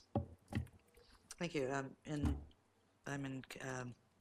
alignment with what Councillor Lutz is saying. When we talked about number 9, section 9, was meeting etiquette. And that Oh, I was see. looking Sorry, at yeah. general meeting and individuals in the gallery. So we then took the electronic piece out of there and we were looking to move that into section 20. But I thought we were looking at general behavior as being covered off in section 9. And That's they were what- looking to staff to bring something back Okay. to us. Can for we that. cross-reference? That's my note. Yeah, I didn't, I'm sorry, Councillor Lutz, I looked at number 9 on page 17, and that's what I thought you were talking about. But if it's number 9, meeting etiquette, could we cross-reference Yeah, we could say notwithstanding section 9, number Or just the 7. opposite. In number 9, we'll say that, in general, the code of conduct outlined in section 20 applies to all individuals participating in the meeting. Yeah. And then we Okay. know that everything in 20 goes back to 9. When meeting etiquette is general, and everything in 20 would apply Okay. to all individuals participating. So we can find some wording to cross-reference those two. Will do. And that will give counselors the opportunity to, and I think this is really important. It's rarely done, but we hear it at every orientation session we go on and others. It's council as a whole, with some support as well from the senior staff, who conduct the meeting.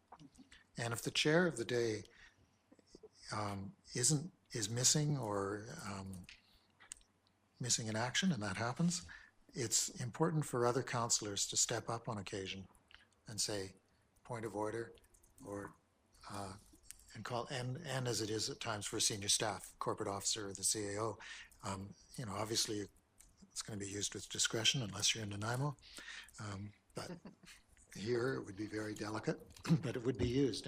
And I can tell you, as somebody who's chaired a whole bunch of meetings, there's times when you feel like it would be really helpful if other people helped, because you don't know what you're doing. You're just doing it.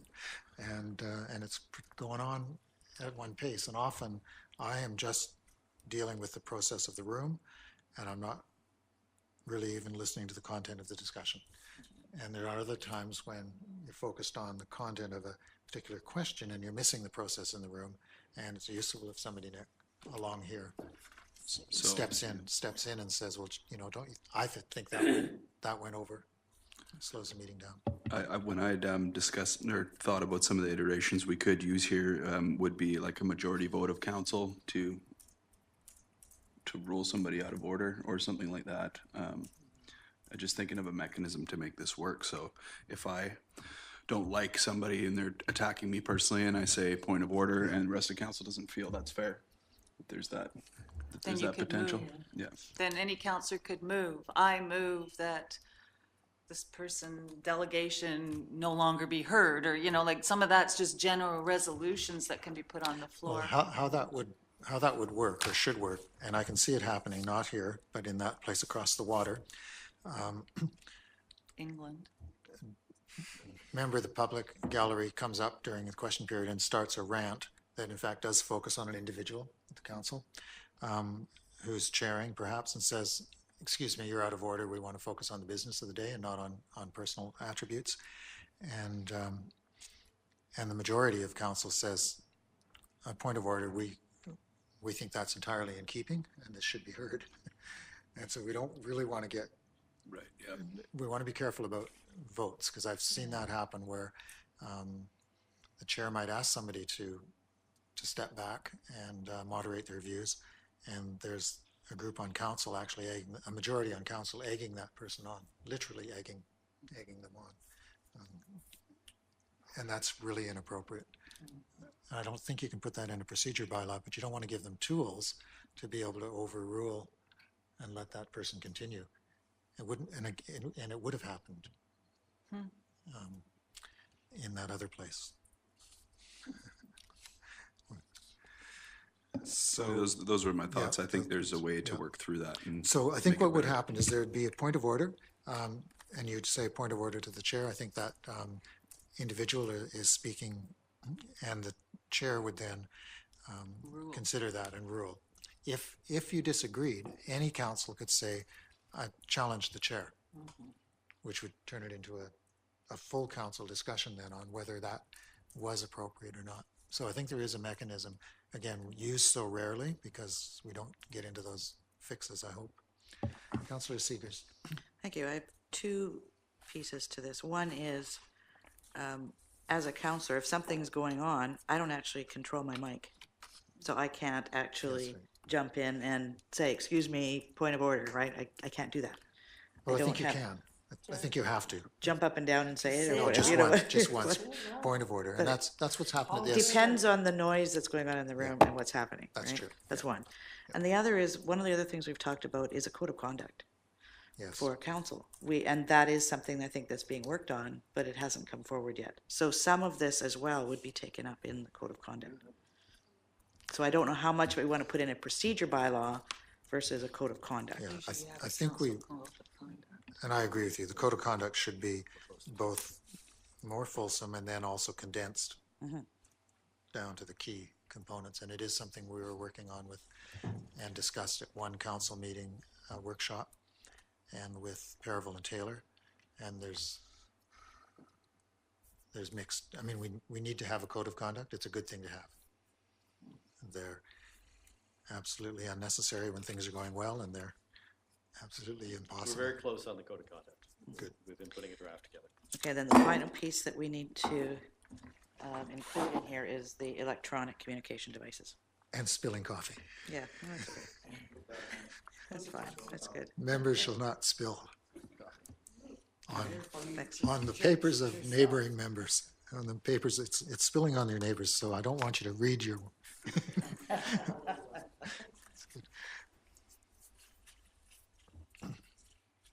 So we'll have the code of conduct in place for the new council? Absolutely, yeah. Good, good. And as usual, I'm forgetting that this is being streamed as we relax. I think that's enough on 20. We've got a good sense of how it is. Motions generally, and I see you've added the one that takes into account that we do have general discussion before the motion is made. This is a tough one for all chairs. It really is. I mean, we'd like to be really strict, and some councillors are much more careful about making sure there's a motion on the floor that's been moved and seconded for discussion. Often what happens is staff gives us a report. I ask for clarification of that report and people to begin discussing the report. They're not asking questions of staff. They're not asking for clarifications. They begin the debate. And then we don't have the motion back. And it's really hard to pull that back. Because of course, once it's started, it's appropriate for some discussion and things to go. So I'm glad we've allowed for general discussion to take place. It's always best to be more formal, but it's sometimes impossible without disrupting the meeting or appearing to be hard on specific councillors.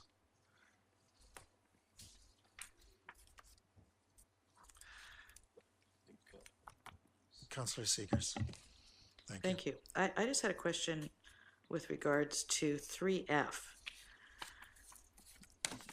So if you look at 4, it says motions made under subsections 3C to G cannot be amended or debated. When it's talking about here to move the main motion or the main question, is that when the question is on the floor, we've had discussion, and then somebody comes forward and says, okay, let's call the vote? And Move it, not call it, to move the main question. But don't they do that before it's on the floor? I don't understand how this, It says when the council is considering a question, yep. you can refer, amend, postpone, and then says to move.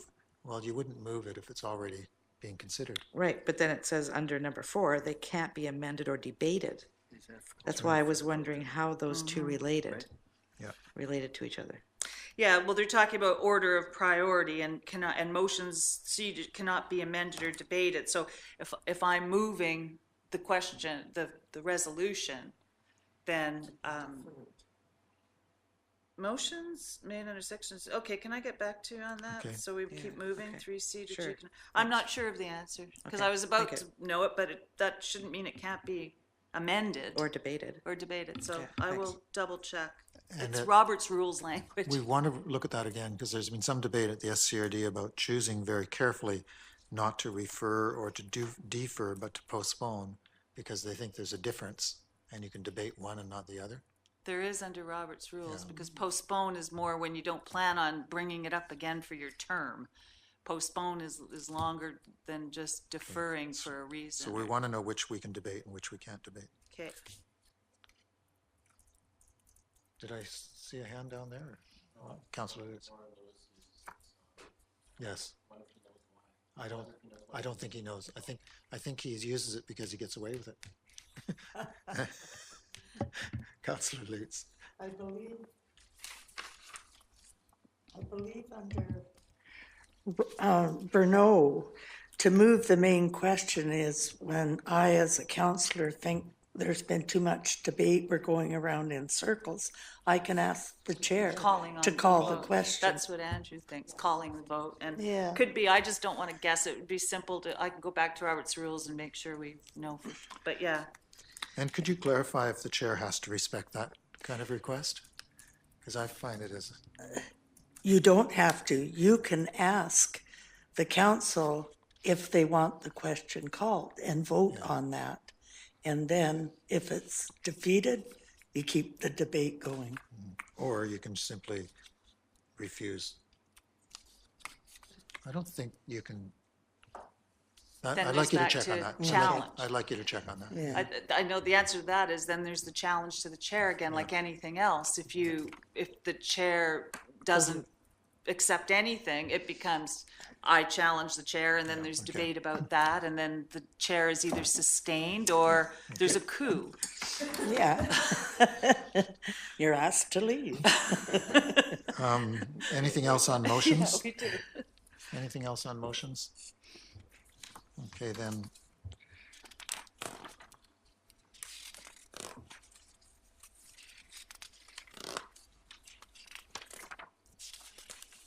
And see, in 23, we come back to some of that, so we want to see if there's any duplication, and we don't need to have duplication.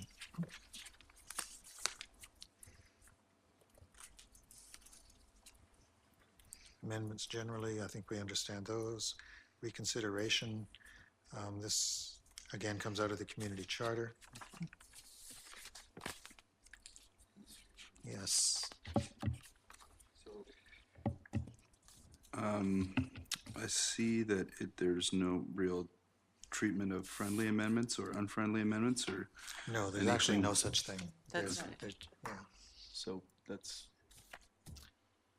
people do it on the fly because it sometimes makes the business of the meeting go a little bit easier, but, and basically it's a matter of saying, is there any objection to this amendment? And if there isn't, then we don't have to call the vote and just move it along, but there isn't there's no place in Robert's rules or anywhere else for what we call in practice a friendly amendment.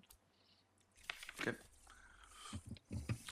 As chair, when I hear those, I just sort of look around and see if there will be any objections. Once in a while, I ask if there's an objection. If there isn't, then we can, it's just built into the new amendment or a new motion. Okay, 26, notice of motion. We know how that works.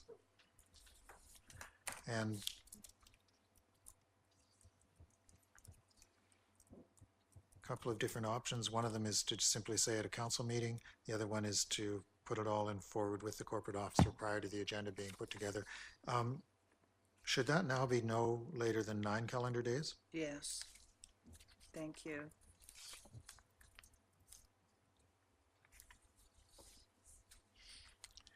Given that we have meetings every 14 days. Okay.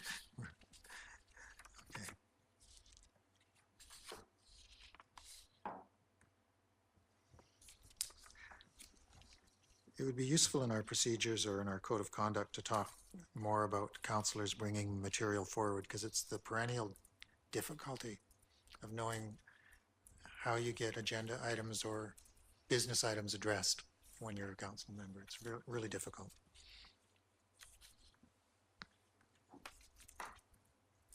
Privilege, reports, adjournments.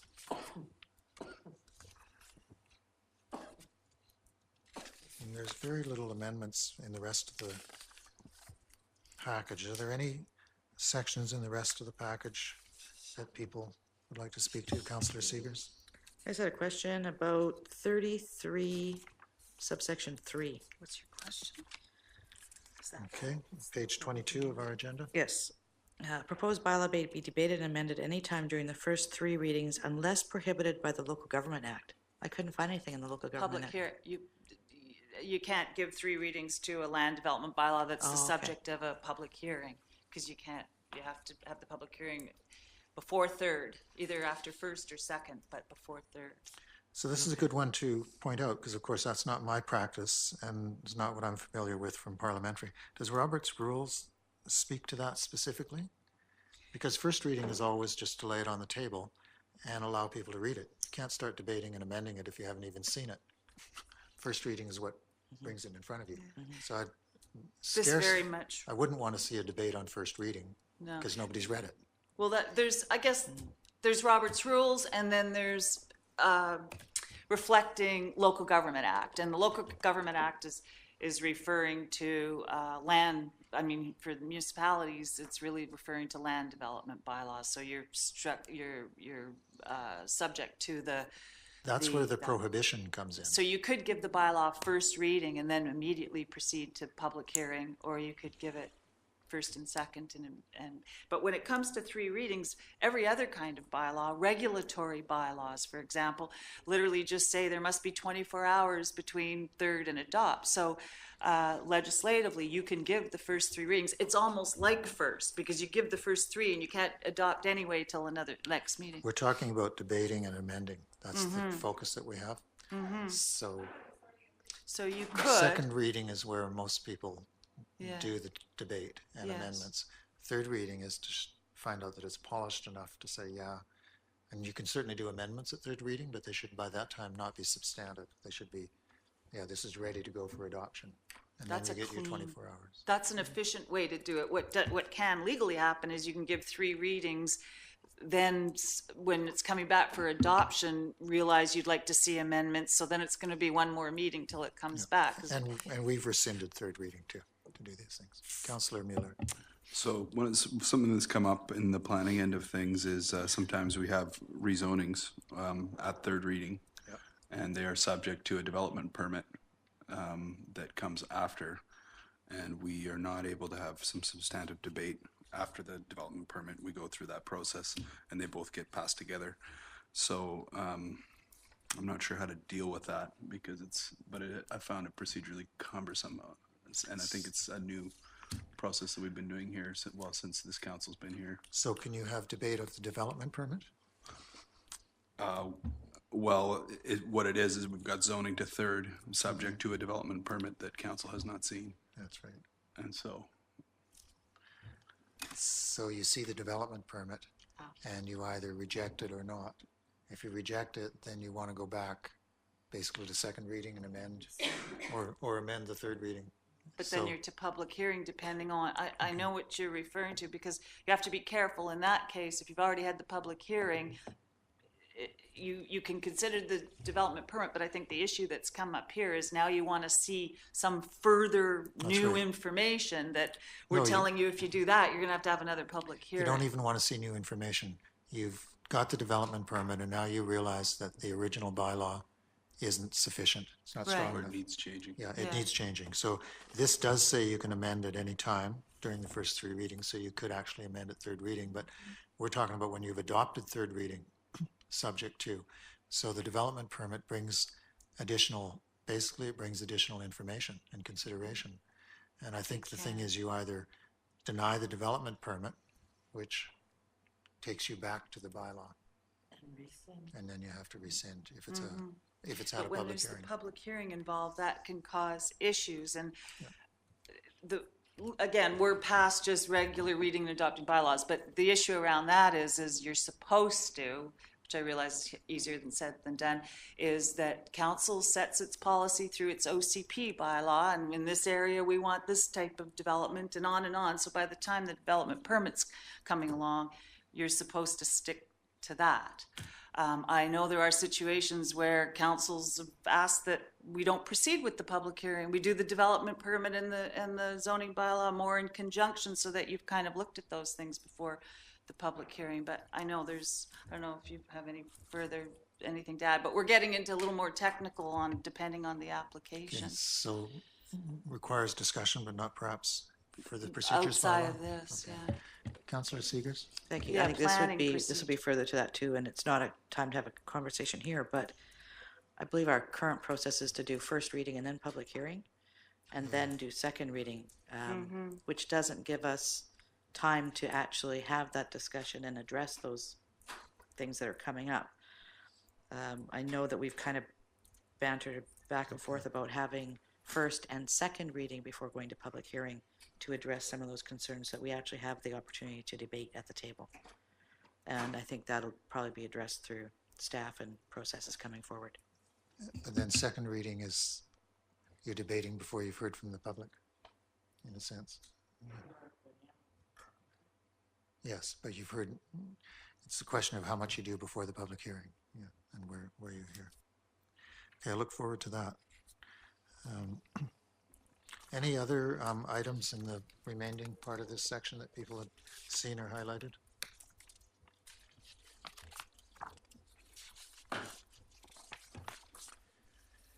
If not, I'll thank you all for your attentiveness to this matter and look for a motion to adjourn. Oh. So we have reviewed the proposed amendments and we have been directing staff. Perhaps we should have made that earlier. So let's make the recommendation that that the discussion and proposed amendments and direction to staff. Yeah, we want something to do with number 2. So we've got a resolution that it's going forward. Not that the committee of the whole, actually in its terms of references, says you cannot make recommendations. So we won't. We'll have Okay. this discussion. General direction. Yep. Can I ask, do you feel at this point in the review that that council's ready to have a draft bylaw come forward straight to council for consideration of Yep. readings? And just figure out whether it comes as new business or from committee of the whole. It'll be a bylaw. Okay, yes, we're ready. Okay, thank you. Thank you. And thank you, Councillor Seegers. We should have really made that sense of direction to staff earlier so we knew what they were doing on that. Motion to adjourn. Thank you, Councillor Seegers, Councillor Lutz, all those in favor, everyone. Any questions, Lynn, from watching and listening to us